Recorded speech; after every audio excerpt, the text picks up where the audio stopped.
Hi, I'm Aiden Thomas, and this is my I Am project.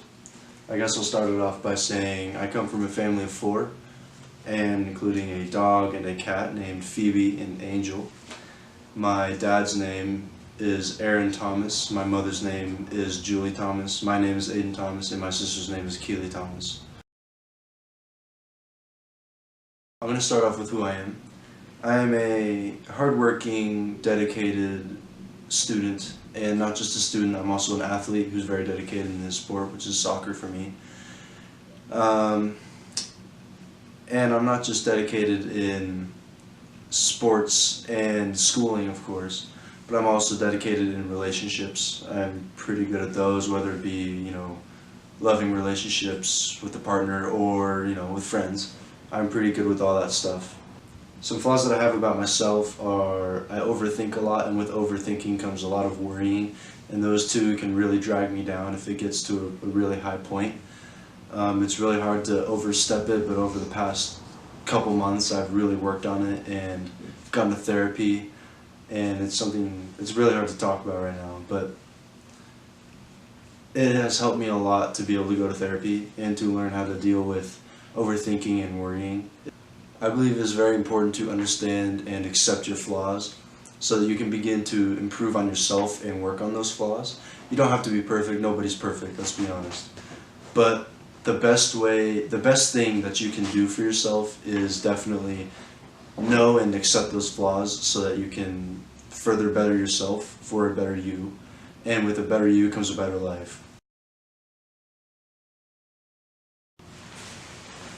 We grow and learn from our experiences in life, whether they be good or bad, whether they be with friends, yourself, your family, just life in general. And I believe in this next part I'm about to talk about, including my father and my family, has really shaped me to be who I am today.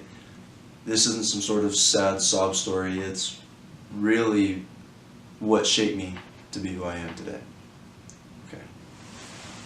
That was We grow and learn from our experiences in life, whether they be good experiences or just horrible experiences, whether it deals with family or friends or, you know what I'm talking about, just experiences in life itself. And I believe with this next part I'm about to tell you is what has truly shaped me, an experience that has truly shaped me to become who I am today. And this isn't some sort of sob story, it's really what I feel has shaped me to be who I am today. So the biggest experience in my life that has shaped me is definitely with my father. I no longer talk to my father. It's been probably half a year or a bit more since I've seen him, and there's a very good reason for that. I want to start from the beginning. My father was diagnosed with bipolar and depression, and he had very bad anger issues, especially when he started self-medicating, and he also had problems with alcohol. He was an alcoholic. There was a point in my life where I drove him to the bar, and then I had to pick him up and take him back to my house. And whenever he drank and self-medicated at the same time were probably the worst nights of my life. Especially when my parents were together. They would argue a lot, and it wouldn't just be verbal, it would be a physical argument with the two. And this happened ever since I could remember. It's hard to find some good memories of my childhood back in my house. I don't even consider it my home anymore. It's just a house that I lived in with a whole bunch of problems with my family. My mom and father always argued just about every night. My father would flip coffee tables, he would flip other tables. My father would threaten her. My father would just be threatening his mother, and it got so bad to the point where my grandma had to come in and help take us to her house, because he couldn't handle all of this drinking and self-medicating, and when they got in arguments, it was just horrible. money was a big issue too, and I'm sure I'm not the only one who has dealt with money issues. I know that for a fact. But with my father, it was definitely a different story, because whenever there were money issues, it was time for him to go waste money and go drink it away and self-medicate. And then he'd get home, my mom would be a little pissed, and they would get in an argument, and it would last for hours, and it would just keep escalating. After all of this and losing my father, I became very depressed, and there was one point in my depression where I had hurt myself, and I was hospitalized because my mom and stepdad, I call him my stepdad, were worried about me committing suicide, and to be honest with you, I was too at the time. After the hospital, I decided for myself it would be healthy for me to go see a therapist. After seeing a therapist, I realized that it was probably the best decision of my life, because now, right in this very moment, I am the happiest I've ever been in my whole life, and it is because of my experiences that I have learned what it is to deal and cope with all of this anger and depression and overthinking and worrying. It's truly amazing what one can go through to finally understand what it's like to be happy. Because of my happiness, I have become mentally and physically stronger, and it has never felt so good. And you really feel great when something bad happens to you and you can take the positive side of it and be able to deal with the hard part. In my opinion, the key to happiness is definitely the surrounding of your friends and family. Being around friends and family really helped me. It's hard for me to be alone sometimes, because if I'm alone and something happens, and it's like I don't have anyone to talk to. But if you're surrounded by friends and family, then you have all of the resources you need to be able to be happy. And if you can be able to talk and communicate with those people, you know, you'd be such a happier person nowadays, like I am. Another key to happiness that I've come to realize is, with a positive mind comes positive thoughts, and with a positive thought comes a positive life. And I really live by that rule. I think it's one of the best rules anybody can live by. You know, having a positive life in life is the best thing you could ever do for your life.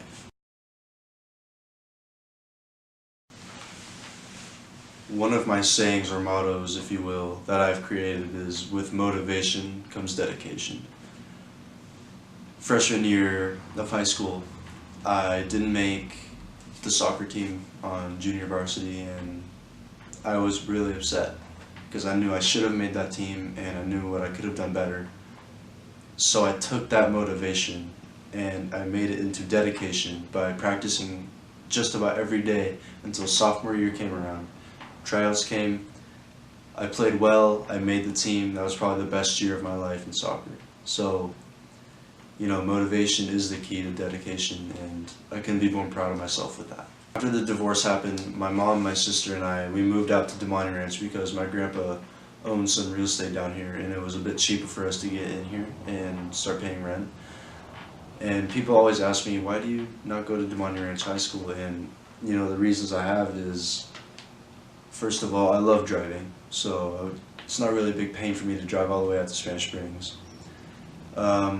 The divorce happened sophomore year, so I was already in the sports medicine academy at that point, and I was already in soccer and track, so to me it was really no question about it which school I was going to.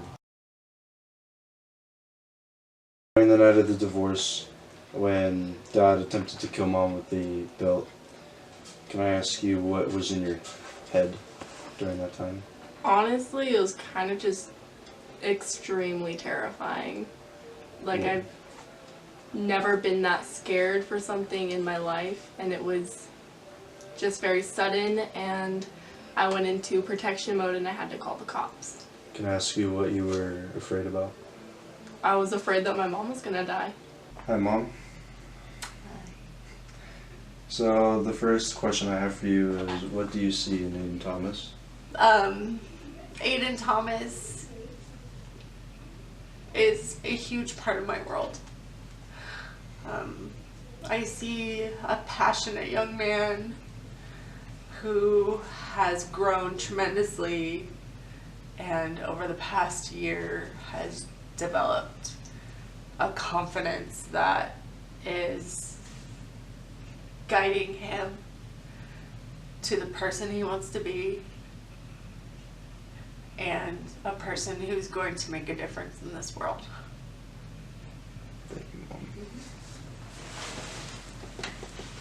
Love you.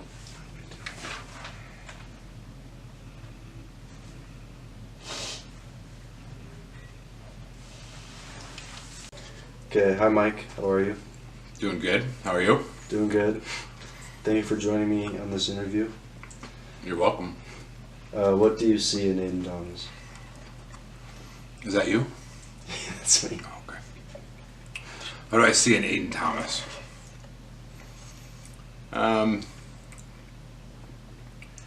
see a motivated human being. I see somebody that wants to do good.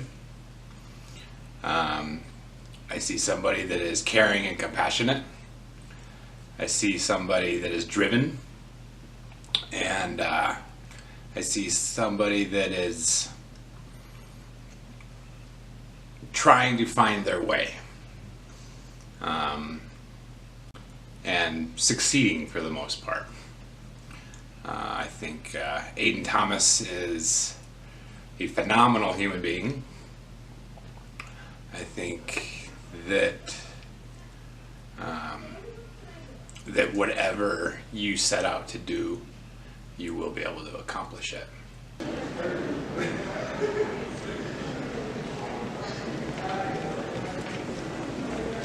Very dedicated and hardworking.